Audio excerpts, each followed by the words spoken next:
Kinundi na rin ni Senator at international law expert Miriam Santiago ang pantan ng paggamit ng nuclear missile ng North Korea. Bagaman inamin ng senador na hindi ito saklaw ng international law, marapat lamang na may nakahandang aksyon ang bansa laban sa North Korea. Ang ulat mula kay Waywaya Macalma.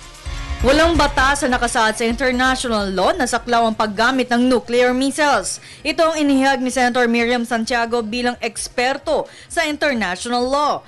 Ito ang kanyang inihayag ukol sa banta ng North Korea na gagamit sila ng nuclear missiles na kung saan may ilan nang nakapreposisyon. Dagdag pa ng senadora na matagal nang kinokondena ng United Nations ang paggamit ng nuclear weapons. Kung kaya't sa dalawang resolusyon na inihain gaya ng Resolution 1961 at 1972 sa UN na kung saan may ilan ang bumoto laban dito, abstain. There's no rule of international law concerning the conduct of nuclear warfare, and that the force of public opinion, which is the force that holds up international law, is that it is not illegal to engage in atomic warfare.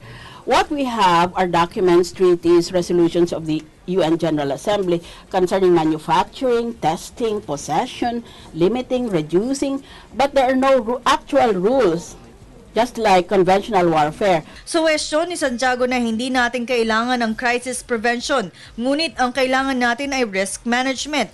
Anya, oras na sumiklab ang gulo, kailangan ay handa ang ating bansa na maghain ng reklamo laban sa North Korea, partikular na sa magiging epekto nito sa ating bansa. For our own country, since you are a non-weapon player, non-nuclear weapon player, we cannot do anything to prevent any crisis or escalation of crisis. We're a non-player.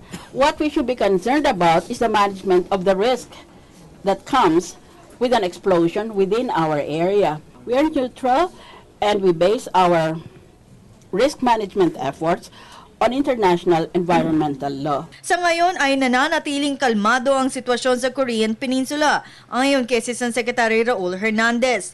Inihayag rin ng gobyerno ng South Korea na may kapabilidad sila na protektahan ang lahat ng foreign dignitaries at ang foreign community na nasa lugar. Para sa Telebisyon ng Bayan, Aya Macalma.